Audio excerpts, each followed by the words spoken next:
비즈플러스 시작합니다. 먼저 헤드라인입니다. 설비 투자가 6개월째 줄면서 외환위기 후 가장 오랜 기간 동안 감소세를 이어갔습니다. 현재 경기를 보여주는 동행지수, 또 앞으로를 보여주는 선행지수 모두 기준치를 밑돌고 있어서 우리 경기가 하강 국면에 진입했다는 분석에 무게가 실리고 있습니다. 김동연 부총리가 9월에 취업자 수가 마이너스를 기록할 수도 있다라고 직접 언급했습니다. 김 부총리는 올해 취업자 수 목표인 32만 명도 달성하지 못할 것 같다며 국민들에게 사과했습니다. 비공개 예산 정보 유출과 관련해서 김동연 경제부총리와 이 문건을 공개한 심재철 자유한국당 의원이 오늘 국회에서 뜨거운 공방을 벌였습니다. 오늘 이슈톡톡에서 주요 내용들 짚어보겠습니다.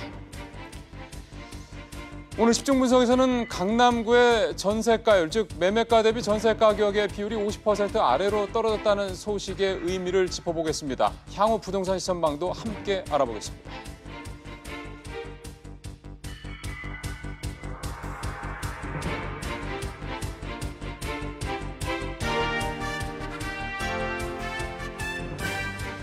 네, 오늘 첫 소식입니다. 우리 경제를 이끄는 성장 동력 가운데 하나인 설비 투자가 6개월 연속 감소했습니다.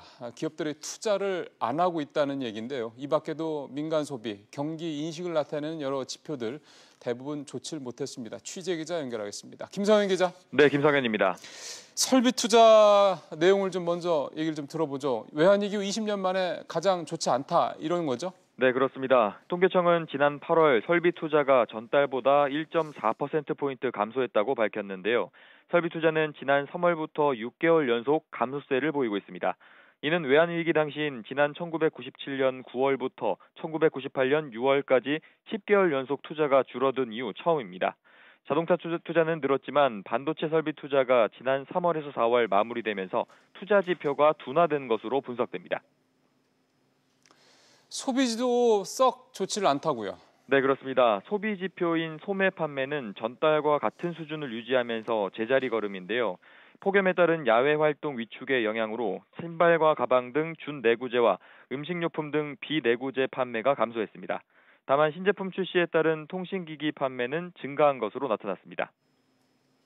지금도 그렇고 앞으로의 경기 상황에 대한 전망은 어떻게 나왔습니까? 네, 현재 경기 상황을 보여주는 지표인 동행지수 순환 변동치는 5개월째 감소세인데요. 지난 2009년 8월 이후 9년 만에 최저치로 떨어졌습니다. 3에서 6개월 뒤 경기 흐름을 예측하는 선행지수 순환 변동치는 3개월째 하락 흐름을 이어갔습니다. 동행지수와 선행지수는 모두 기준선인 100 아래로 머물러 있어 경기가 하락 국면에 진입하고 있다는 분석입니다. 지금까지 SBS CNBC 김성현입니다. 취업자 수 얘기를 좀 하겠습니다. 2일에 지난달이죠. 9월에 고용동향 결과가 나옵니다. 이미 좋지 않을 것이라는 얘기는 슬슬 나오고 있고요. 그런데 김동연 경제부총리가 명확하게 오늘 얘기를 했습니다. 9월달 취업자 수가 마이너스, 즉 줄어들 수도 있다라는 얘기를 직접 언급한 겁니다.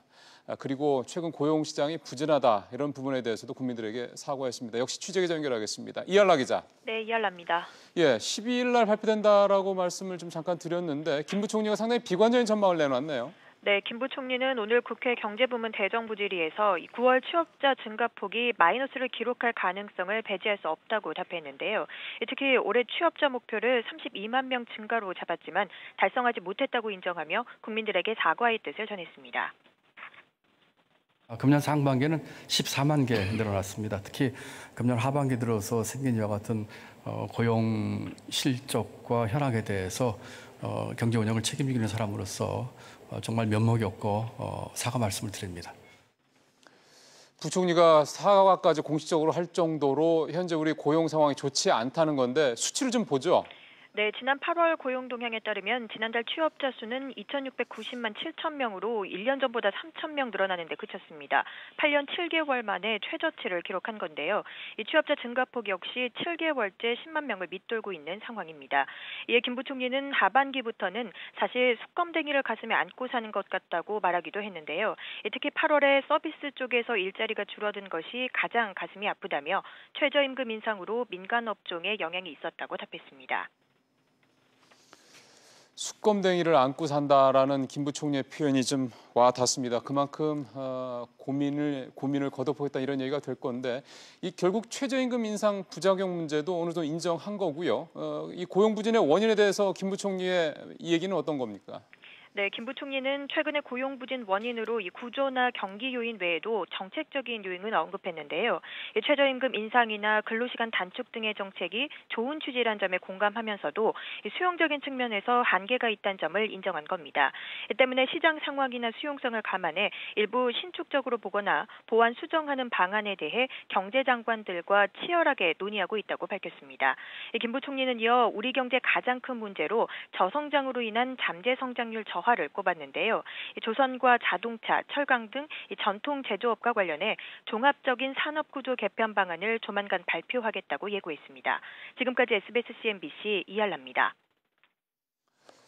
오늘 주식시장이 많이 떨어졌습니다. 주가가 많이 떨어진 이유를 살펴보면 지금까지 계속 전해드리고 있는 국내 여러 가지 좋지 않은 경제 상황도 있겠지만 오늘은 돌발적인 악재도 있었습니다. 취재 기자 연결해서 알아보겠습니다. 손성호 기자. 네, 손성호입니다. 오늘 주가가 많이 떨어진 직접적인 이유가 또 미중 간의 갈등 관련된 문제라면서요? 네, 그렇습니다. 중국 함정이 남중국해에서 미국 구축함에 접근하면서 충돌 직전까지 이를 정도의 일촉즉발 상황이 연출되면서 우리 증시의 투자 심리에도 악영향을 미쳤습니다. 오늘 코스피는 어제보다 30포인트 가까이 떨어진 2309.58에 거래를 마쳤습니다.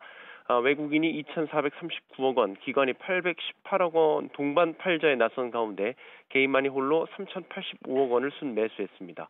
업종별로 보면 의약품과 증권업종 지수가 2% 이상 약세를 보였습니다.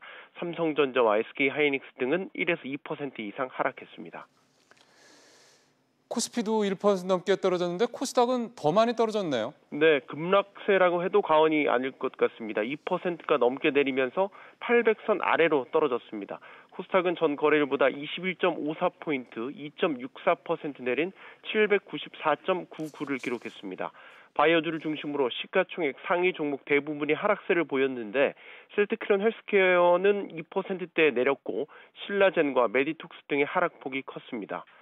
한편 서울 외환시장에서 원달러 환율은 어제보다 7원 70전 오른 1119원 20전에 장을 마쳤습니다. 지금까지 SBS CNBC 손석우입니다.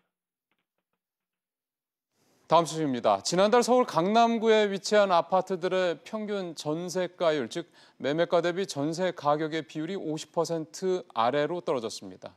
전세값이 매매 가격의 절반에도 미치지 못한다는 것은 관련 통계가 집계되기 시작한 이후 처음입니다. 전세를 끼고 집을 사는 이른바 갭 투자, 이제 사실상 끝났다는 말도 나옵니다. 이광호 기자입니다. 서울 강남구에 위치한 대치 삼성레미안 아파트입니다. 이 아파트 전용 59제곱미터의 최근 시세는 14억 5천만 원 정도인데 전세값은 6억 6,500만 원으로 전세가율 40%대를 기록했습니다. 집값은 지난해 말보다 5억 원 가까이 오른 반면 전세값은 움직임이 거의 없었기 때문입니다. 지난 2016년 초 65%에 육박했던 강남구 아파트의 매매가 대비 전세가는 꾸준한 하락세를 보이면서 지난달 50% 선이 깨졌습니다. 해당 통계가 집계된 2013년 4월 이후 5년 반 만에 처음입니다. 서울 전체 전세가율도 지난해 4월 이후 17개월 연속 하락했고 수도권 역시 지난해 5월 이후 16개월 연속 떨어졌습니다. 상황이 이렇자 부동산 시장 교란의 주범 중 하나로 꼽히던 갭 투자, 즉 적은 자금으로 전세를 끼고 집을 산 뒤 집값이 오르면 팔아서 차익을 챙기는 수법이 끝을 볼 것이라는 전망이 나옵니다. 대출을 받고 갭 투자하던 것들이 이제 전세를 안고 갭 투자하는 사람들로 늘어나고 있는데요. 이런 현상들도 매매 가격 대비 전세가 비율이 벌어짐으로써 예전보다는 좀 줄어들 거라고 보여집니다. 다만 가을 이사철로 전세 수요가 몰려 전세값이 뛰면 전세가율이 다시 오를 수 있다는 분석도 나오고 있습니다. SBS CNBC 이광호입니다. 주 52시간 근무제도가 도입된 이후에 대기업과 공기관들이 많이 들어서 있는 서울 광화문 일대 직장인들의 근무 시간은 평균 55분 정도 줄어들었다는 조사 결과가 나왔습니다. KT와 BC카드가 유동인구 빅데이터를 분석해 본 결과 광화문 일대 직장인의 하루 평균 근무 시간은 1년 전보다 평균 55분 줄었습니다. 경찰이 오리온그룹 이화경 부회장에 대해서 업무상 횡령 혐의로 구속영장을 신청했습니다. 이 부회장은 2008년부터 2014년까지 경기도 양평에 개인 별장을 지으면서 회사 돈 200억 원을 공사비로 유용한 혐의를 받고 있습니다. 네이버 등 유명 포털 사이트 로그인 페이지로 위장을 해서 개인정보를 노리는 피싱 메일이 발견됐습니다. 인터넷 보안업체 안랩에 따르면 해당 메일은 발주 신청서로 위장한 악성 파일이 첨부돼 이를 실행하면 실제 포털과 구분하기 어려운 가짜 로그인 웹페이지로 연결됩니다. 피해 예방을 위해서는 의심스러운 메일의 첨부 파일 실행을 자제하고 백신 프로그램을 최신 버전으로 유지해야 한다고 안랩은 밝혔습니다.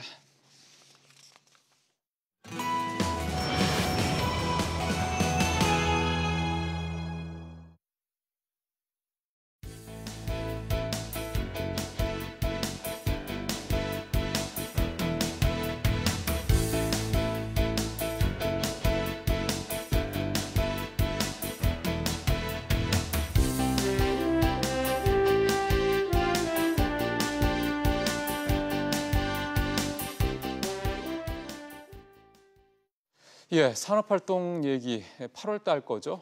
얘기를 좀 해봐야 되겠습니다. 요즘 가뜩이나 어제도 저희도 전해드렸습니다만 성장률 전망치가 계속 내려가고 있는 상황에서 산업활동 동향까지 이렇게 좋지 않게 나오고 있다 보니까 아무래도 시청자분들, 국민들께서 많이 걱정을 하실 것 같습니다. 내용을 조금 짚어보도록 하겠습니다. 이인철 참정경제연구소장 나와 있습니다. 어서 오십시오, 소장님. 그 투자에 대한 걱정이 많네요. 그렇습니다. 이제 산업활동 동향이 지난 데이터이긴 합니다. 8월 데이터이긴 한데 지금 산업활동 동향에서 주목해봐야 될 요인들이 있습니다. 생산과 소비와 투자입니다. 투자죠. 예. 근데 이제 생산과 소비는 현행 지표입니다. 현재 생산이 얼마나 잘 되고 있는지, 소비 판매가 얼마나 늘었는지를 알 수 있는 지표라면 투자는 미래 지표입니다. 그렇죠. 경기 선행적인 성격이 있고 기업들이 설비 투자를 얼마나 늘려나가고 있는지, 그리고 뭐 건설 투자가 얼마나 늘어나고 있는지, 이건 일자리 문제와 직결됩니다. 그렇죠. 그런데 지금 오늘 나온 이제 이 투자 지표를 보게 되면 1년 전과 비교해서 전월 대비 6개월 연속 뒷걸음질 치고 있다. 네. 투자가 계속해서 6개월 연속 마이너스 성장을 한 것은 IMF 이후 글쎄요. 거의 20년 만에 처음이다라는 겁니다. 저도 근 20년 가까이 기자 생활을 했지만 지금처럼 경제 지표가 발표되는 족족 정말 충격적인 수준으로 나온 것은 처음이고요. 오늘 김동연 경제부총리가 이제 9월의 경기에서는 이 고용이 마이너스로 이제 전환될 수 있다라고 이제 얘기를 했는데 이 부분이 이제 현실화되고 있다라는 걸 이 투자 지표로 알 수 있는 대목입니다. 아마 그 오늘 설비 투자가 이렇게 부진하게 나온 걸 가지고 많은 분들이 걱정하는 이유도 거기에 있는 것 같습니다. 이게 지금 당장 어려워도 앞으로가 참 좋아질 거야라는 희망이 있으면은 지금의 어려움을 견디는 게 좀 덜 어려운데 지금 미래가 불투명하다는 얘기를 우리가 설비 투자가 부진하다는 걸 가지고 얘기를 하는 거잖아요. 그러니 당연히 더 걱정이 클 수밖에 없는 건데 그러면 이제 그 이유를 좀 짚어봐야 될 것 같습니다. 이 소장께서는 이 설비 투자 이렇게 부진한 이유를 어떻게 보고 계세요? 크게 한 두 가지 정도를 줄 수 있습니다. 일단 구조적으로 지금까지 수출을 떠받쳐왔던 게 반도체였습니다. 그렇죠. 근데 반도체는 아시다시피 삼성전자와 SK하이닉스가 지난해부터 굉장히 공장을 증설하면서 그렇죠. 투자가 굉장히 활성화돼 있었습니다. 거의 두 자릿수 가까이 계속해서 지난해까지 늘어왔지만 그러나 이제 이번 달 들어 특히나 이제 8월 들어서는 반도체 설비 증설 요인이 사라진 겁니다. 그러다 보니까 이게 수입이 한 달 전, 그 1년 전과 비교하게 되면 거의 뭐 20, 30%가량 줄어든 겁니다. 절반 가까이 1년 전과 비교하면 줄어들었다라는 부분이 가장 컸고 또 하나가 이게 투자 경기의 또 다른 축이라고 할 수 있는 건설 투자도 좋지 않습니다. 사실 이 건설 투자의 경우에도 이 기성의 경우에는 한 달 전에 비해서는 1.3%, 그러니까요. 1년 전과 비교하게 되면 6.2% 감소했습니다. 네. 이러다 보니까 이게 이 정부가 그동안은 사실 부동산 경기를 이용한 경기 활성화는 좀 자제했고 그리고 이제 정부가 각종의 규제를 내놓으면서 부동산 경기가 얼어붙다 보니까 건설 쪽에서도 사실은 사무실이나 점포나 이 주택가 같은 이제 착공이 부진하다 보니까 예. 전반적으로 이제 투자 부분이 위축이 되고 있는데 근데 이제 이 건설이라는 건 사실 고용에 미치는 파장이 굉장히 큽니다. 그렇죠. 네. 이게 일용직 근로자들부터 맞아요. 시작을 해서 건설의 경우에는 이 적게는 보니까 건설 수주의 경우 적게는 2자릿수, 많게는 30% 넘게 줄었는데 특히 8월 들어서는 1년 전과 비교하면 이 건설 수주가 32%나 급감했는데요. 네. 이 얘기는 일자리 창출 능력이 큰 이 건설업 전망이 굉장히 부진하다. 특히나 이제 신규 창업자, 신규 취업자의 한 30-40% 정도가 건설업에서 일자리가 나오는데 네. 앞으로 9월뿐만이 아니라 하반기 내내 건설업종 취업은 좀 어려질 수 있다라는 이제 부정적 전망이 나올 수밖에 없는 대목입니다. 그러게요. 근데 아마 우리 시청자분들 중에서 그런 생각을 하시는 분들이, 그런 궁금증을 가지고 계신 분들이 계실 것 같습니다. 기업들의 유보금, 그러니까 기업들이 회사 내에 쌓아두고 있는 현금은 뭐 역대 가장 많다고 그러는데 왜 이렇게 투자를 안 하지? 그러니까 어디다 투자해야 될지를 몰라서 그러는 거야? 아니면 다른 무슨 문제가 있는 거야? 라는 궁금증을 가지실 것 같거든요. 어떻게 봐야 될까요? 특히 보면 이제 구조적인 문제가 있습니다. 지금 지난해에도 우리는 이제 경제 성적표가 만을 놓고 보면 3.1%라는 꽤 괜찮은 성적들을 냈죠. 네. 그런데 국민들의 소득이 늘어나느냐 이 부분은 여전히 맞아요. 의문입니다. 그런 걸 보게 되면 사실 이제 내부 유보금을 많이 쌓아놓고 있고 대기업들은 이구동성으로 뭐 5대 그룹, 10대 그룹은 투자를 늘리겠다라고 했습니다. 뭐 많이 그 봤죠. 네. 투자를 늘리겠다라고 한 부분은 지금 잘 나가고 있는 반도체나 석유화학의 경우에도 공장 설비와 같은 자동화, 해외 공장 이전과 같은 데 돈을 쓰고 있다는 거죠. 그러니까 실제로 고용 창출과 연계는 안 된다는 말씀이군요. 그렇습니다. 고용 창출 효과가 나타나지 않고 있는 데다가 특히나 고용 창출 비중이 높은 건 중소기업입니다. 대기업의 투자가 좋아지면 물론 낙수 효과가 있어서 중소기업이 좋아질 수 있겠지만 그런 낙수 효과를 지금 기대하기는 좀 어려워 글쎄요. 보이는 상황이고요. 예. 특히나 중소기업의 경우에는 올해부터 적용되고 있는 최저임금과 7월부터 적용되고 그렇죠. 있는 근로시간 단축에 약간의 피해를 보고 있는 상황이지 않습니까? 예. 이러다 보니까 이 지금 성장이 있는데 이 고용 없는 성장이 계속해서 이어질 수밖에 글쎄요. 없는 상황입니다. 근데 수출은 괜찮다고 또 한단 말이에요. 그러니까 언뜻 보면은 우리는 경제 3분의 2가 수출로 이루어지는데 수출이 괜찮으면은 괜찮아져야 되는 거 아니야라고 하는데 8월 산업활동 대응만 보더라도 말씀하신 대로 물론 2달 전이라고 지금만 보면 시차가 2달 전이긴 합니다만 그럼에도 불구하고 이상하네 하실 것 같아요. 맞습니다. 지금 보면 이제 수출만큼은 꿋꿋이 잘 나가고 있는 게 사실입니다. 지난달은 9월에 이제 추석 연휴가 나흘이 껴있음에도 불구하고 그러니까요. 일 평균 수출은 그렇죠. 사상 예. 최대였고요. 예. 그리고 올해 들어서 이런 추세로라면 연간 6천억 달러의 수출 달성은 가능해 보입니다. 그런데 문제는 이 지금 수출 내역을 좀 들여다볼 필요가 있습니다. 수출 내역에 크게 두 가지가 이상 징후가 발견이 되고 있는데요. 이 반도체 부분에 있어서 편중화, 이 의존도가 너무 심화되고 맞아요. 있다는 겁니다. 예. 우리 아마 이 노키아가 이제 이 핀란드의 경제에 미치는 파장, 우리는 경험을 했지 않습니까? 이 노키아의 경우에는 핀란드 경제의 한 4분의 1 정도 비중을 차지하고 있는데 정확하게 지금 우리나라의 반도체 수출이 전체 수출에서 24%입니다. 그렇군요. 예. 그러다 보니까 이게 반도체 가격이 꺾이면 어떻게 되지 이 부분에 대한 걱정이 있는데요. 실제로 지금 반도체 현물 가격은 지금 하향 조짐을 보이고 있고 또 외국계 투자 증권사들의 경우에는 이미 반도체가 이제 공급이 좀 늘어나다 보니까 이제 이 정점을 찍었다라는 네, 분석 보고서가 맞습니다. 잇따라 나오고 있습니다. 네. 이러다 보니까 지금 당장 우리가 이제 반도체 치킨 게임에서 이긴 삼성전자나 하이닉스의 어떤 실적에 당장 영향을 주지는 않는다 하더라도 점차 이 영업이익률 50%의 신기록은 달성하기는 좀 어렵지 않겠냐. 글쎄요. 점차 둔화될 수밖에 없다라는 게 나오고 있고 이 또 한 가지 요인을 좀 보게 되면 수입이 감소하고 있습니다. 23개월 만에 수입이 지금 감소세로 돌아섰는데 수입이 줄었다라는 건 우리는 그 수입품을 근거로 해서 내수 소비를 하거나 아니면 이제 그걸 가공해서 완제품을 수출하죠. 팔아야 되는데 예. 이런 투자의 선순환이 일어나고 있지 않다라는 점을 들어서 예. 이렇게 되면 지금 외부 요인도 굉장히 많은데요. 미중 무역 전쟁이 장기화되면서 여기에 이제 미역 의존도가 특히나 미중에 대한 의존도가 40%에 달하는 우리나라는 영향권에 있을 수밖에 없고 그나마 지금 이제 신흥국의 통화 가치가 흔들리면서도 우리가 안전판 역할을 했던 게 무역 수지 흑자아니었습니까? 그렇죠. 그게 한 80개월 이어지고 있다라는 게 가장 큰 자랑거리였는데 이마저도 앞으로는 장담할 수 없다라는 부분이 문제점인 겁니다. 마지막 질문을 드려야 되겠습니다. 우리 경제가 이제 침체 국면에 빠져들었다라고 보십니까? 어떻게 보세요? 일단 침체 국면에 진입하지 않았다라는 논란 이전에 일단은 경제 석학들의 이 경고는 있어 왔습니다. 지난 5월만 하더라도 김광두 일단 뭐 이 문재인 정부의 제이노믹스의 경제 교사라 알려져 있는 김강두 이 부의장의 경우에는 우리 경제의 어떤 OECD 경기 선행 지표를 근거로 해서 경기 침체 국면에 진입했다라는 시그널을 줬습니다. 그리고 김동연 경제부총리는 이전부터 이 소득주도 성장의 이 속도 조절론을 내세우고 있습니다. 지금 이 큰 흐름에서 보면 이 소득을 키워서 이제 소비를 키우고 내수 시장을 키우겠다라는 취지는 좋지만 의도와는 달리 지금 부작용이 실제로 서비스업이나 일용직을 하시는 분들, 시설관리업에 굉장히 타격이 크다 보니까 이걸 좀 속도 조절하자라는 얘기인데 지금 3인 3색인 것 같습니다. 정부는 정부대로 그런 얘기를 하지만 청와대에서는 귀를 닫고 있고요. 또 그리고 야당은 예정처럼 이제 기업 위주의 기업 프렌들리 정책으로 전환하자라고 하는데 과연 전환한다고 해서 낙수 효과가 있을겠느냐 이 부분에 대한 의문이 제기되고 있습니다. 그러다 보니까 지금 소득주도 성장과 혁신 성장 두 개의 어떤 카테고리를 가져간다라고는 하고 있습니다. 그러나 청와대의 목소리가 아직 국회까지 전달이 되고 있지 않다. 이것이 좀 문제점으로 지적이 될 수 있겠습니다. 그러게요. 빨리 좀 좋은 얘기 좀 했으면 좋겠습니다. 소장님 말씀 잘 들었습니다. 예.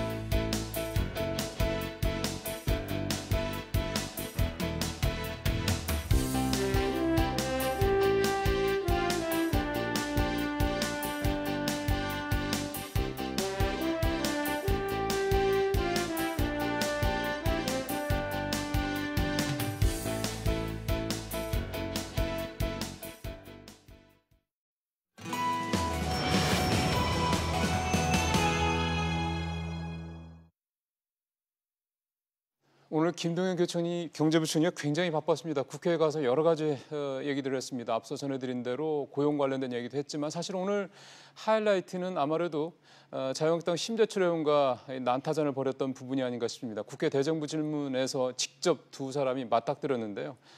두 사람은 서로 또 맞고서란 그런 상황이기도 하죠. 감정도 예민해질 수밖에 없는 그런 상황인데 사안 자체도 상당히 예민하고 논란이 여지가 많은 또 그런 사안입니다. 바로 이제 비공개 예산 정보 유출 관련된 문제인데요. 오늘 두 사람 간의 공방을 좀 하나하나 쪼개서 좀 살펴보도록 하겠습니다. 오늘 도움 말씀을 위해서 한국정치아카데미 김만흠 원장 모셨습니다. 원장님 어서 오십시오. 네, 안녕하세요.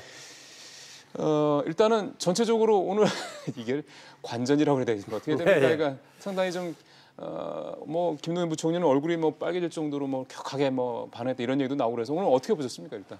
일단 전반적인 내용으로 보자면은요 밖에서 그동안에 주고받았던 공방 이상의 새로운 분위기를 만들지는 못했다 그런 느낌이 하나 있고요. 그 다음에 보통 국회에서 대정부 질의하면 의원들이 장관들을 불러놓고 호통치는 자리 아닙니까? 보통 그렇죠.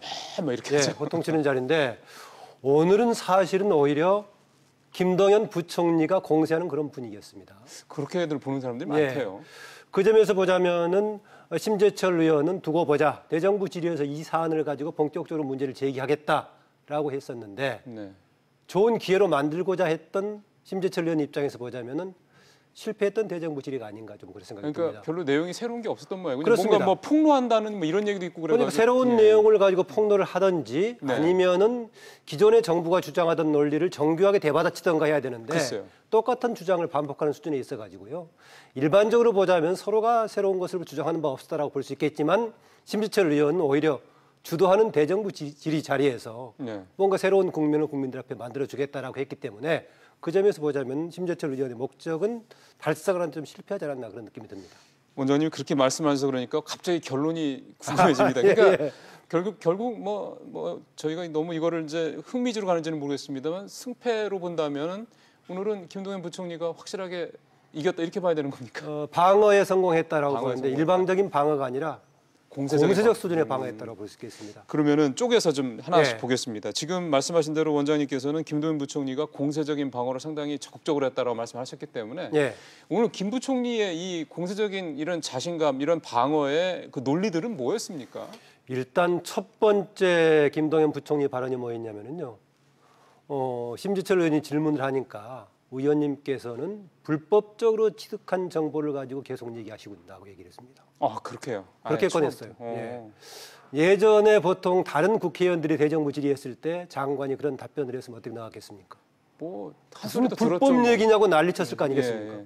그런데 심재철 의원은 다른 질문으로 넘어갔습니다. 아, 그래요? 예. 보통 그동안에 만약에 일반적인 다른 국회의원들의 대정부 질의 자리였다면은 답변하는 장관이 질문하는 국회의원들의 주장을 두고 불법적인 정보를 가지고 자꾸 얘기하고 있다라고 얘기하면 가만히 있었겠습니까? 그러니까 이게 예전에 흔히 보던 그런 모습은 아니었다는 얘기군요. 네, 그렇습니다. 그래가지고 아마 시간으로 보자면은요, 오늘 앞에 시연했던 내용까지 포함하면은 한 37, 8분쯤 될 건데. 아, 두 사람 간의 이 얘기가. 예. 그런데 전문적으로 요즘 뭐 누가 몇 시간, 몇 분 할애했느냐라고 보자면은 시간상으로 봤을 때는 김동연 부총리가 훨씬 시간을 많이 썼을 겁니다. 예, 보통 얘기할 때는 장관들이 답변할 기회를 주십시오 하고 일방적으로 국회의원들이 질문을 계속하는데 오늘 보면은 심재철 의원이 질문했던 시간보다도 훨씬 더 길었고 공세적으로 김동연 장관이 했던 게 훨씬 더 길었다고 볼 수 있겠습니다. 한편으로는 예. 심재철 의원의 준비 부족이라든가 질문의 그렇죠. 방식에 좀 문제가 그렇죠. 있다고 보고 반대로 보자면 오히려 김동연 총리가 준비한 대로 공세적인 답변을 잘했다고 볼 수 있겠습니다. 처음에 말씀하셨던 게 김동연 부총리가 심 의원은 불법으로 취득한 정보를 계속 공개하고 계시다 이거였잖아요. 네, 그걸 가지고 지금 말씀을 계속하고 계신다는 그러면 국민들 입장에서 봤을 때는 사실은 이 내용을 정확하게 이해하기 위해서는 김동연 부총리가 공식적인 자리에서 불법적인 방법으로 취득한 정보라는 그 부분에 대해서 좀 이해를 할 수 있어야 될 것 같습니다. 예, 일반적으로 봤을 때는 사실은 좀 논란의 여지가 있는 발언이죠. 왜냐하면 불법 여부에 대해서는 장관이 확정할 수 있는 것도 아니고요. 전문가들도 과연 그것이 불법적인가에 대해 이견이 있는 거 아니겠습니까? 예.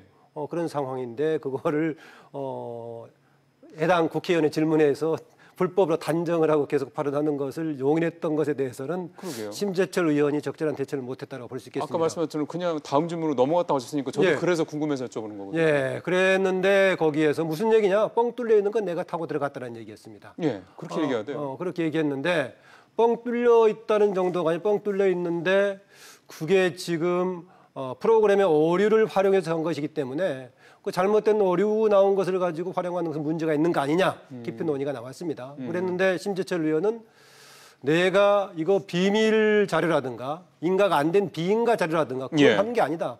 그런 아무런 통지도 없었다 이런 얘기를 반복적으로 했습니다. 그랬을 때 김동연 부총리는 뭐라고 했느냐. 그 단계 들어가면 이게 감사관실용이라고 돼 있다.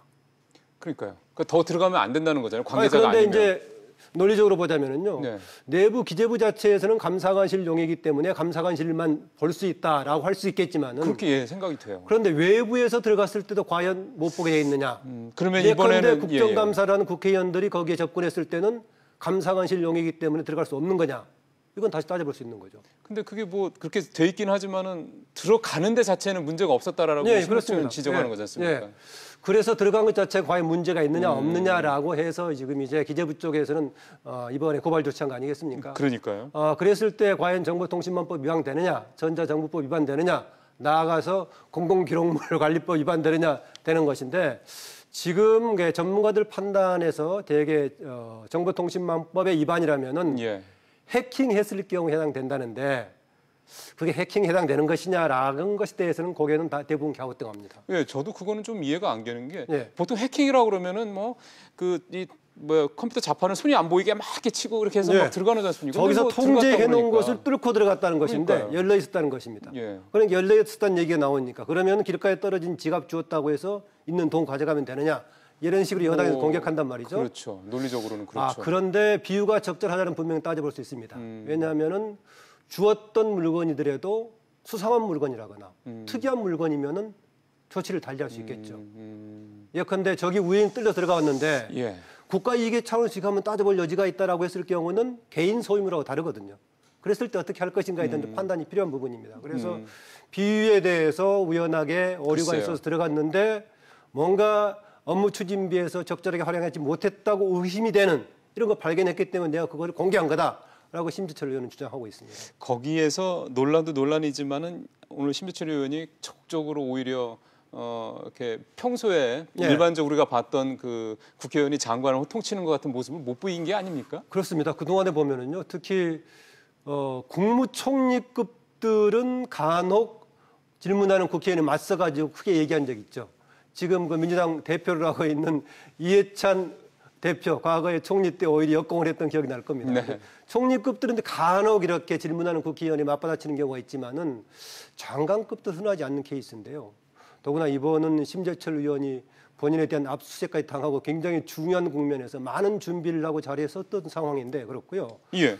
제가 들어오기 전까지 봤었는데 그 이후에 어떻게 전개가 됐는지 모르겠는데 심재철 의원의 질문 이후에 한국당 의원들도 보통 보면은 자당에 중요한 안건이 있으면은 후속 질의자가 계속 뭔가 지원 사격하지 않습니까? 하는데 이 차원에서 보면 오히려 오늘은 여당의 윤관석 의원 등등 해가지고 오히려 심재철 의원을 공격하는 후속 조치는 있었지만은 이유는 모르겠는데 제가 들어오기 전까지는 보니까 한국당 쪽에서는 그것도 좀 약해 보였습니다. 그럼 지금까지 원장님 말씀을 들어보면은 그냥 저처럼 이 얘기를 그러니까 좀 제 3자 입장에서 이렇게 보는 사람과 관전하는 사람 입장에서 봤을 때는 논리적으로도 그렇고 전반적인 어떤 분위기도 그렇고 오늘은 이를테면 김 부총리가 확실하게 우위를 점했고 이제 팽팽한데 양쪽 다 서로 주장할 만한데 네. 심재철 의원은 오늘 대정부 질의를 통해서 공식적으로 30분 이상 되는 긴 자리에서 이걸 가지고 정말 문제가 있음을 분명하게 드러내겠다.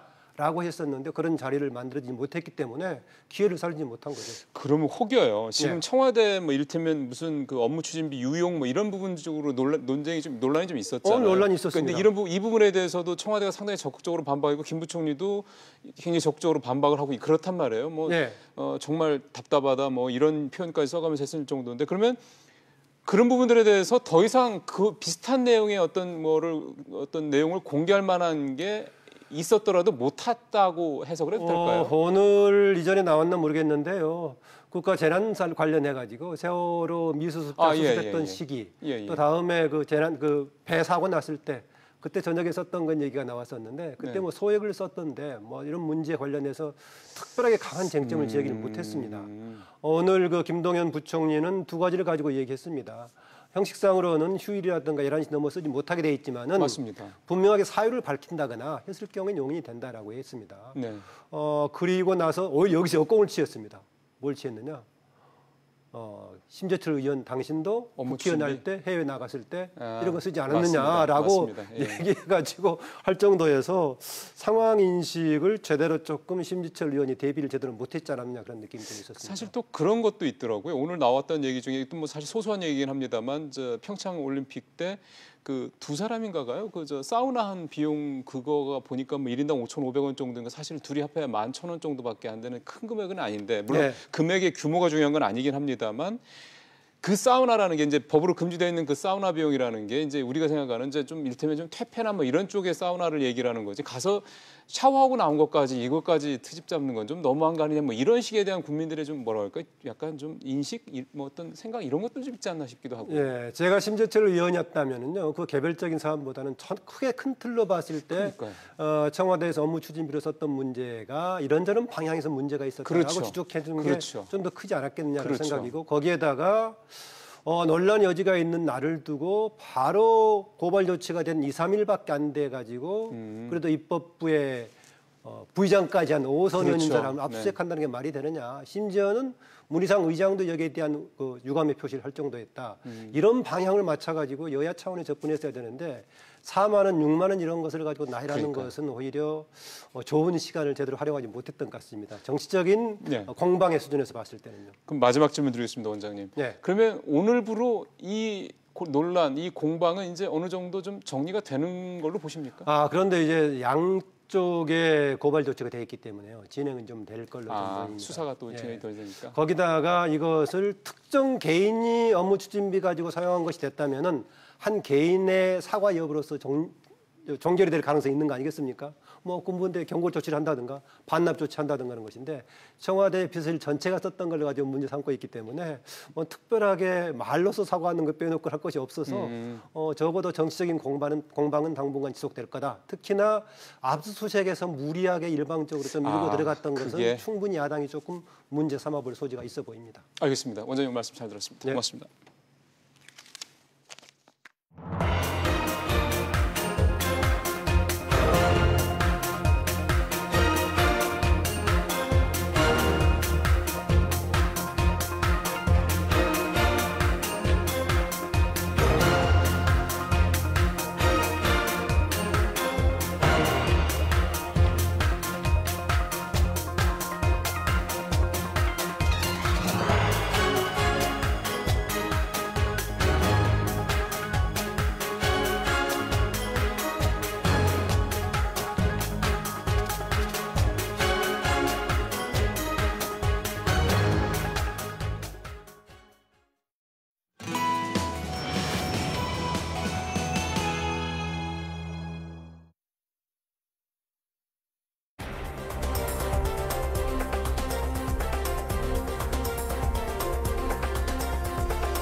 예, 꼭 알아야 될 경제 뉴스를 한 걸음 더 좀 깊게 들어가서 짚어보는 집중 분석 시간입니다. 오늘 앞서 예고해드린 대로 강남 전세가율 얘기를 좀 해보도록 하겠습니다. 전세가율이 50% 선이 붕괴됐다라는 게 통계를 작성하기 시작한 이후 5년여 만에 처음인데 사실은 어찌 보면은 단순히 5년이라는 수치가 중요한 게 아니라 그만큼 서울의 이 강남구에 특히 매매가와 전세가의 가격차가 상당히 많이 벌어졌다라는 걸 의미합니다. 역대급이라고 하는 얘기도 좀 나오고 있고요. 이 이유는 여러 가지 이유가 있겠습니다. 역시 전세가는 비교적 안정적인데 매매가는 워낙 단기간에 급등했기 때문이라는 데서 찾아볼 수 있을 것 같습니다. 저희가 오늘 이 얘기를 집중 분석을 통해서 풀고자 하는 바는 그러면 이게 뭘 의미하는 거고 이게 앞으로 부동산시장 또 현재 부동산시장에 어떤 의미로 다가가느냐 이 부분을 짚어보겠다는 겁니다. 이 얘기를 오늘 하기 위해서 창조도시경제연구소 이재문 소장 저희가 모셨습니다. 계속 얘기 나눠보도록 하겠습니다.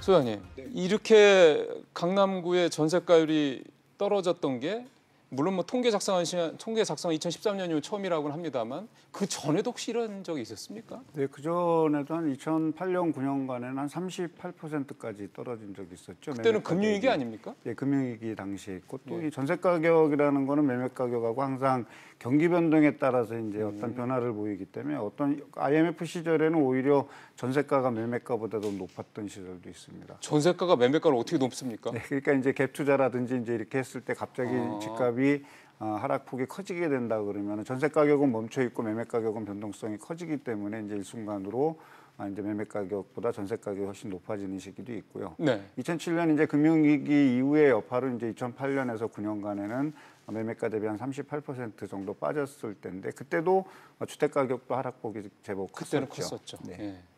항상 변화가 되고 있고 이제 그게 시장에 따른 어떤 변화의 흐름에 어떻게 앞서거니 뒤서거니 한다라고 이제 그렇게 보시면 될 것 같습니다. 근데 좀 소장님 말씀을 들어보니까 두 가지 사안을 얘기를 하셨거든요. 그러니까 결국 IMF 때하고 금융위기 때 두 가지입니다. 그러니까 네. 우리 경제에 있어서도 상당히 큰 충격이 컸었던 경제 위기 당시에는 네. 이제 매매가와 전세가의 차이가 이제 벌어졌다는 말씀인데 지금은 경제 위기 때가 아니지 않습니까? 왜 이렇게 벌어지는 걸까요? 네, 지금은 이제 그 전세 가격은 이제 보통 이제 2년 단위로 계약을 그렇죠. 하는데요. 그러니까 이제 2015년, 2017년, 2019년 어떤 요렇게 2년 그렇죠. 단위로 이제 전세 계약이 좀 물량이 많다라고 보시면 되는데 2017년 이후 2018년 약 2년 동안에 이제 서울에 있는 특히 이제 강남 4구를 중심으로 주택 가격의 상승폭이 많이 컸습니다.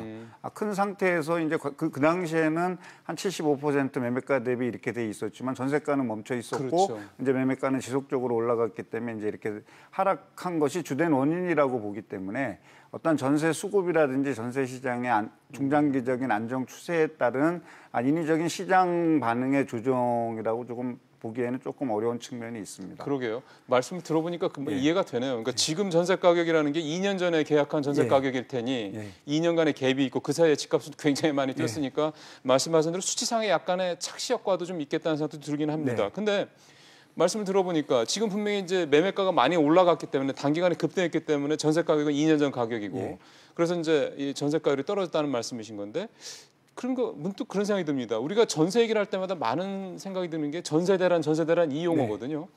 근데 올해 들어서 저도 방송에서 전세대란을 가지고 주제로 삼아서 얘기한 적도 없었고 전세대란을 가지고 기사를 얘기한 적도 별로 없었던 것 같습니다. 전세 가격이 최근에 굉장히 안정적이었다는 얘기네요. 네, 그러니까 2017년 하반기 이후부터는 이제 전세 가격이 상당히 그 하향 안정세를 보였죠. 하향 안정세를 보이면서 이제 집값이 급등하면서 상대적으로 전세 가격은 이제 조금 더 추가적으로 이제 하락하는 어떠한 모습을 나타냈기 때문에 또 우리가 얘기했던 전세대란 이런 어떤 수준은 없었는데 실질적으로 전세대란 같은 경우는 이제 주택 가격이 폭등하는 시기에 점점 더 이제 쉽게 얘기해서 매수인들이 갭 투자를 하든 뭐를 하든 해서 전세 가격을 이제 올리는 매매가에 이제 근접해서 올리는 상황이 만들어지기 때문에 실질적으로 뭐 매매가의 한 85%까지 근접했다라는 얘기를 우리가 자주 듣지 않았습니까? 그렇게 됐는데 최근의 상황에서는 이제 오히려 이제 전세 가격이 상당히 좀 안정이 됐고 거기에 이제 근저에는 어떤 주택 정책이라든지 이런 것이 좀 강화된 부분도 있고 그다음에 임대주택 사업자 등록으로 인해 갖고서 이제 중장기적인 어떤 전세 대책들이 안정되면서 정부에서 지속적으로 이제 임대주택 공급에 대한 시그널을 보냄으로 인해서 이제 조금 이렇게 좀 안정이 됐다라고 보여집니다. 그 정부가 작년 말에 임대사업자들 등록 활성화하고 임대사업을 뭐 적극적으로 유도하고 뭐 물론 그것 때문에 최근에 집값이 많이 오른 이유도 있습니다만 또 전세 시장, 그러니까 임대 시장에서는 그 정책의 효과가 있긴 있었다라고 그러니까 봐야 되는 과거에 거고요. 이제 주택 가격이 정가가 되면 이제 어떤 전세입자에게 정가시키는 문제가 항상 발생되지 않습니까? 근데 이제 이거를 한 4년 또는 8년 이상으로 계약을 묶어서 어떠한 전세 가격 상승이라든지 그 상승 폭이라든지 이런 부분에 이제 제한을 뒀다라는 거는 이제 뭐 매매 시장에서의 어떤 일장일단이 있겠지만 전세 시장의 흐름으로 봤을 때에는 중장기적인 시계열에서 상당히 안정적으로 공급할 수 있다라는 것을 세입자들에게 글쎄요. 이제 시그널을 준 것이라고 봐야죠. 혜택을 좀 과하게 줘서 그렇지. 그 정책의 효과가 물론 이제 그거는 조금 이제 수정됐으니까. 그건 뭐 수정되긴 돼야 되는 거고요 또. 근데 오늘 기사를 저도 오늘 이제 소장님 이제 모시려고 준비하면서 이제 기사들을 쭉 보는데 그 잠실에 있는 그 헬리오시티요? 그쪽에가 전세가가 뭐 2억이 올랐다 이런 얘기를 하면서 전반적으로 전세 가격이 조금 또 오르고 있다 뭐 이런 얘기를 하는데 이거를 그러면 추세적으로 봐야 되는 건지 아니면 일부 단기적으로만 잠깐 봐야 되는 건지 그거에 좀 궁금해지대요. 제가 봤을 때는 일시적인 현상이라고 보여지는 게요. 서울은 이제 만성적으로 신규 주택 공급에 부족이 있고 또 신규 주택에 살고자 하는 어떤 수요자들은 대기 수요들은 언제든지 좀 차고 넘친다고 봐야죠. 글쎄요. 그랬을 때 이제 헬리오시티가 약 한 1만 가구 정도 가까이가 되는데 이제 올 12월 정도에 입주가 되는데 어떻게 보면 이제 가을 전세 시장의 주택 가격 상승 폭에 일부를 이제 기여했다라고 보여지는 게 이제 새 집을 찾고자 하는 수요. 근데 그 수요가 이제 만약에 매매 수요였다라면 이제 주택 가격의 상승폭이 더 커졌겠지만 그것이 전세 수요로 전환됐다라는 시장의 시그널이 있었기 때문에 제가 봤을 때에는 전세 가격이 약간 이제 반등이 됐고 그것이 서울 지역에서의 어떤 전반적인 상황이 아니고 일부 국지적인 현상이기 때문에 어떤 신규 주택에 대한 수요라든지 아니면 재건축에 따르는 이주 수요가 거기에 가서 일시적인 어떤 전세 수요의 어떤 공급 부족의 어떤 현상이 야기되면서 전세 가격이 조금 상승하지 않았나 이렇게 생각을 합니다. 제가 확인한 거는 뭐 2억까지는 아니고 한 5천에서 7천 정도 이제 올라간 걸로 보여지는데. 그 기사는 뭘 보고 2억이라는지 어쨌든 2억이라고 제목이 뽑혀 있길래 저도 그래서 여쭤본 건데 뭐 소장님 확인해 보셨다니까.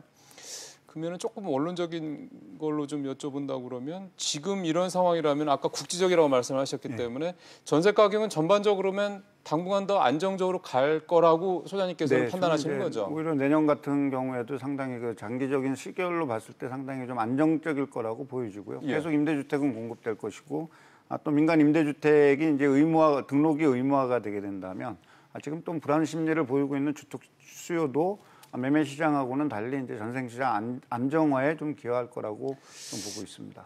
그거는 지금 향후 부동산 전망과도 조금 맥이 닿는 말씀인데 그 얘기는 잠시 후에 조금 더 집중적으로 여쭤보고요. 그러니까 전세가율 얘기를 조금 더 해보면 이렇게 되니까 이제 갭 투자 이제 끝났다 이렇게 얘기들 많이 하대요. 네. 그러니까 이제 요새 강남 사고는 현금 주고 사는 시장이라고 뭐 일부 조롱하지 않습니까? 그런데 이제 뭐 사실 뭐 매매가 대비해서 한 40%에서 50%의 갭이 난다 그러면 실질적으로 갭 투자 수요가 들어오기에는 좀 시장에 무리수가 있다고 보입니다. 그건 뭐 상식적으로도 그렇게 될 것 같습니다. 자, 이제는 결국 이런 전세가율이 이렇게 벌어지고 있는 이 팩트를 가지고 좀 앞으로의 이제 영향을 좀 살펴봐야 될 것 같은데 좀 전에 말씀하셨던 거 들어보면은 향후에도 그러니까 집값이 지금의 어떤 그런 과열처럼 가거는 좀 아니지 않겠냐 이렇게 보시는 것 같은데요. 그러니까 이제 최근에 이제 전세를 먼저 말씀드린다 그러면 이제 과거에 이제 제가 지금 말씀드린 2017년에 전세 계약을 하신 분들은 상당히 매매가 대비 전세가율이 높은 상태에서 이제 거래를 했죠. 이제 그런 것이 이제 내년 되면 이제 어떻게 전세를 다시 재계약을 하는 이런 상황이 되게 되면 매매가 대비 주택 시장 가격이 현재로 된다 하더라도 이제 상당 부분의 금액을 추가적으로 반환해야 되는 이제 이런 문제가 나오기 때문에 주인 입장에서 봤을 때 그렇게 된다 그랬을 때는 이제 전세금 반환에 따른 어떤 문제가 조금 불거질 수 있는 여지가 있고요. 또 제가 이제 개인적으로 봤을 때 이제 현재로서의 당분간 주택 가격이 좀 안정될 거라고 보고 있기 때문에 어떤 그 주택 가격이 안정된다라고 봤을 때는 그것이 전세 가격에 미치는 시장의 영향은 상당히 좀 미미할 거라고 보여지거든요. 그렇게 미미하다라고 보여졌을 때는 전반적으로 전세 시장이 좀 안정화되면서 매매 가격도 좀 하방 압력을 받는 어떤 상황이 만들어지지 않을까 이렇게 생각을 합니다. 그런데 아까 전세 대란 얘기할 때도 말씀드렸으면 우리 국민들의 일반적인 생각은 전세가 집값이 많이 오르면 전세값도 따라 오를 가능성이 높다라는 인식이었고, 근데 지금 소장님께서 말씀하시는 거는 전세가 비교적 안정적인 상황이 될 거로 보고, 그리고 이제 집값도 그래서 좀 안정적이 될 것이다. 그렇습니다. 알겠습니다. 근데 소장님이 그렇게 판단이니까 그럼 이제 그 판단에 근거가 있을 거 아닙니까? 이제 많은 분들이 이제 일부에서 얘기하죠. 여전히 주택 가격은 많이 올라갈 거다. 이제 제가 봤을 때는 모든 그 시장에 오르면 이제 정점이라는 것이 있고 정점에서 이제 나타나는 징후들이 있거든요.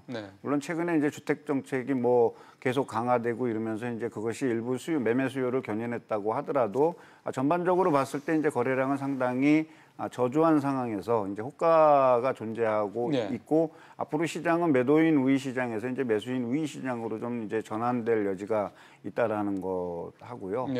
그 다음에 이제 그 금리, 기준금리 인상이라든지 어쨌든 뭐 미국하고 현재까지의 금리 갭은 0.75%지만 12월에 미국 금리가 이제 현실화가 된다 그러면 1% 이상 가까이 되지 않겠습니까? 실질적으로 기준금리가 우리는 인상하지 않았다 하더라도 코픽스 금리를 감안해서 지금 4.5% 후반대 어떤 주택담보대출 금리, 특히 이제 변동형 같은 경우에 이제 이렇게 유지된다 그러면 가계에 어떤 실질적인 금리 부담이라든지 이제 원리금 상환에 상당히 부담이 있을 것 같고요. 그다음에 이제 R&I라든지 이런 부분에 따라서 임대업 사업자 대출 문제, DSR 문제라든지 이런 것들이 복합적으로 지금 작용하는 것이 이제 우리나라 어떻게 보면 4, 4분기 어떤 시장이기 때문에 직접적으로 이제 투기 수요를 걷어내고 어떤 객관적인 상황에서 놓고 본다라면 가격이 상승할 수 있는 여지는 좀 상당히 제한적으로 되어 있기 때문에 저는 이제 가격 상승이 어느 정도 정점에서 이제 에코버블이라 그래서 이제 조금씩 뭐 가격이 떨어지거나 안정된다 그래서 뭐 전반적으로 시장 전체가 조용하게 있는 건 아니거든요. 일부 시장에서는 조금 올라갈 수도 있고 떨어질 수도 있지만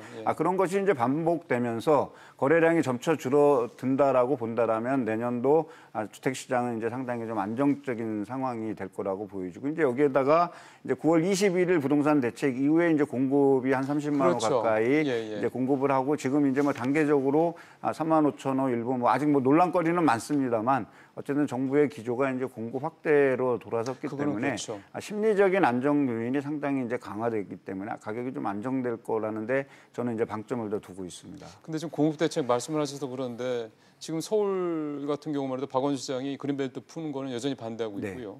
지자체들이 뭐 거의 하루에 한 꼭지씩 얘기가 나오더군요. 뭐 오늘은 또 송파구 얘기 나오고 어제는 엊그제는 또 광명 얘기 등등 이렇게 나오는 거 보면은 결국 정부가 의도하는 대로 과거와 같은 방식으로, 그러니까 어디에 뭐 미니 신도시스럽게 이렇게 뭐 택지를 개발해 가지고 뭐 이렇게 주택을 대고 공급한 이런 방식으로 이번에 또 하기가 상당히 좀 어렵지 않겠냐. 그 얘기는 다시 말하면 공급이 정부가 생각하는 대로 충분히 이루어지지 않을 수도 있지 않느냐라는 그런 걱정들도 좀 있더라고요. 일종의 님비 현상이죠. 주택 가격이 이제 떨어질 거를 대비해서 우리 동네에 이제 사실 뭐 임대주택 단지가 들어와서는 안 된다라는 어떤 그 상당히 극단적인 이기주의의 저는 반로라고 보는데, 임대주택이 들어온다 그래서 주택 가격이 떨어졌다라는 어떤 그렇게 확인된 사실은 없거든요. 아마 정부는 그런 쪽에 주력을 해서 이제 주민들을 좀 설득할 것으로 보이고요. 이번에 9.1 부동산 대책 중에 이제 단기 대책으로는 한 3만 5천 세대가 뭐 이제 쉽게 얘기해서 무슨 구치소짜리라든지 이렇게 좀 일부에 들어와서 이제 좀 공급이 되고, 6만 5천 호 같은 경우도 이제 서울시장이 이제 발표한 대로 어떤 상업 지역을 조금 용적률을 완화한다든지 준주거 지역의 용적률을 완화해서 어떤 주택 공급, 임대주택을 공급을 가하겠다라는 쪽으로 간다 그러면 모든 그 많은 사람들이 얘기하듯이 강남에 아주 멋진 자리에 아주 비싼 고급 아파트를 많이 제공할 수는 없지만 일반 1인 가구라든지 2인 가구 또는 도시의 신혼부부 수요라든지 이런 수요들을 공급할 수 있는 주택 공급은 저는 충분할 거라고 지금 보고 있습니다. 그런 방식. 예를 들어서 박원순 시장이 뭐 저 바르셀로나인가요? 거기서 얘기했던 뭐 도심의 업무용 빌딩에다가 뭐 임대용이든 뭐 분양용이든 뭐 하는 거 이런 것들도 그런 1, 2인 가구, 그러니까 좀 작은 형태의 그런 수요자들한테는 실질적으로 도움이 될 수 있겠다. 그러니까 두 가지를 이제 놓고 본다면 하나는 이제 신규 대개발을 하게 되면 이제 그런 시간이 많이 필요하지만 리모델링이라든지 이런 쪽으로 방향을 잡아서 또 관련 법규를 개정하고 조례를 개정해서 나간다 그러면 단기간 내에 충분히 이제 주택이 공급할 수 있는 여지는 충분히 있다고 봅니다. 어찌 보면은 주택 공급의 이 생각 자체 인식을 좀 과거와는 좀 다른 방식으로 바꿀 수 있는 계기가 이번이 또 될 수 있겠다는 생각 좀 드는군요. 네, 알겠습니다. 발상의 전환이 필요하죠. 그러니까요. 네. 소장님 말씀 잘 들었습니다. 네.